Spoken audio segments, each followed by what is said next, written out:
All right. Okay, what's up, folks? Jennifer Uhlman and I are walking here. We're further down on Leslie Run, the creek here from the cemetery I was just at. She's been coming here pretty much every day and just seeing what the water's doing. And you saw those videos of the chemicals. Yeah, do you want to talk about yourself, Jennifer, and any thoughts you want to share? Just a really hardcore outdoorist and naturalist, and so I spent a lot of time out here, and I wanted to see what the effects of the spill was to these creeks that are nearby. So I started coming out, and I just randomly stuck my stick down in the creek to move some stuff around, and it was just giant balls of kaleidoscope rainbow poison shooting up out of the underneath the rocks. And so I've been coming down ever since, taking video of it. And we just did a pH test. It was around 6, maybe 7. That wasn't very good. But I don't know, I feel like people need to get this taken care of before they tell everybody it's okay to be near this creek. And you said you got a bloody nose earlier, right? I did. The first night that I came down here and did this, I went home that night, had a bloody nose, really nasty headache. And that was this week or last week? That was February 13th. Okay. Yep. Okay, wow. And so that was 10 days after the derailment. Right. And you also had a headache for 2 days, you said? Yeah. Actually 3 days. It took 3 days to get rid of it. It started the night that I come down here first, and then finally went away last night. Okay. But I'll probably have it again tonight after I just did that. What do you think about all the players here? Norfolk Southern, law enforcement arrested a reporter. Really hate that they arrested the reporter. Really upset about that. You think charges should be filed against the officers involved? Absolutely. When you violate someone's civil rights, what would happen to you normally? What happened to you or I, you mean? Right, exactly. First Amendment doesn't just mean freedom of speech, it means freedom of press. People don't really understand that. And the law also doesn't just apply to people who are not in law enforcement. Right. Not sure if police officers know that. Right. Every cop was like, he was wrong, he disturbed a press conference. And, Yost just said, absolutely not. This is a serious offense, You guys should have never arrested him. They dropped all the charges like they should have. Yeah. I think Norfolk Southern, 100%, absolutely responsible for all of it. I think their safety measures have been trashed for years. I have to stop and catch my breath, sorry. Yeah, it's going to get louder, but yeah. Let's just finish here. So Ohio, in the last 3 years, according to the Department of Transportation, has had 129 accidents or derailments from Norfolk Southern. 3 years, 129. Woo! So 129 derailments. Or accidents.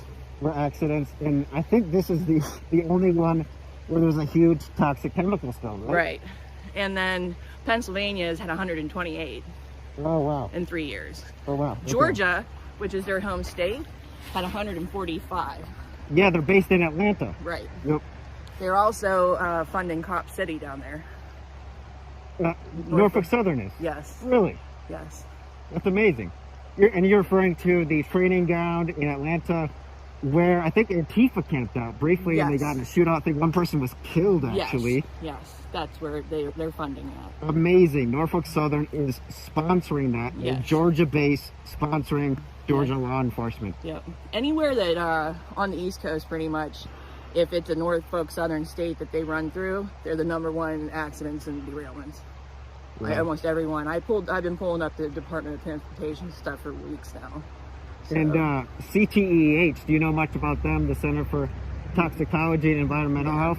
They have a bit of a checker history as well, usually working with Norfolk Southern and other companies to do testing, but they've been accused of being the fox that guards the hen house because of test results that people are very suspicious of, the testing equipment that people don't think is adequate, and basically being accused of giving their employers the data they're looking for. Right. And in that sense, they aren't independent, would you say? No, I would not. Okay. No, not at all. I don't trust any of this. That's why the people around here don't want Norfolk Southern to do their water testing. They don't want Norfolk Southern to come clean their house. They don't trust what they're saying. And to be honest with you, they don't really trust the EPA either.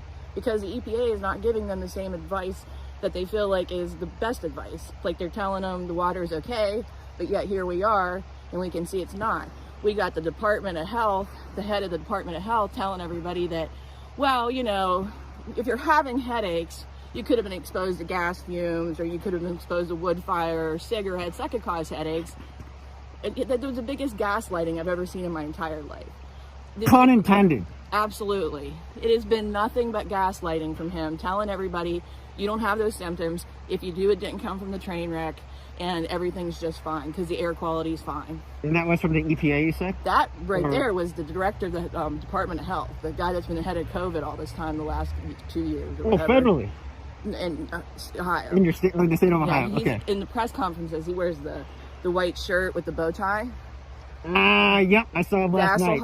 Yeah, I saw him last night. Yeah. Yep, that's him. Okay. So, and the little boy last night at the town hall told him that, you know, he could smell the smell, and like, what about it? He's like, well, if you cut an orange, you can smell an orange, can't you? Everything has a smell. Like, what kind of double talk is that? Yeah. Yeah, carbon monoxide don't have a smell. And how do you gauge what the smell, what does that mean? Like, if you smell something, it shouldn't be dangerous? Like, that is just absolute insanity to come back to somebody it's nonsense. Who's concerned and say an orange analogy. It's nonsense. If you're smelling it, it's going into your respiratory system. Absolutely. You know, full stop. Absolutely.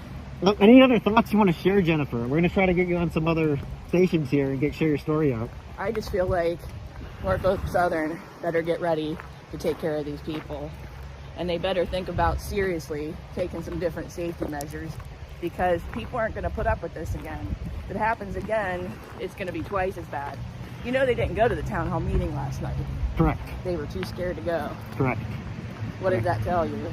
Yeah, and you said class action lawsuit was filed by Beaver County. Beaver County. Yeah, I read that today. Okay. Yeah. Amazing stuff here, folks, with Jennifer Uhlman. Thank you. You're on Twitter, right? Yep. I'm going to tag you. All right. Go follow her, people. Yep. She's doing great work here, and we appreciate you. Thanks for talking with me today, Absolutely. Jennifer. Stay frosty, folks. More updates to come.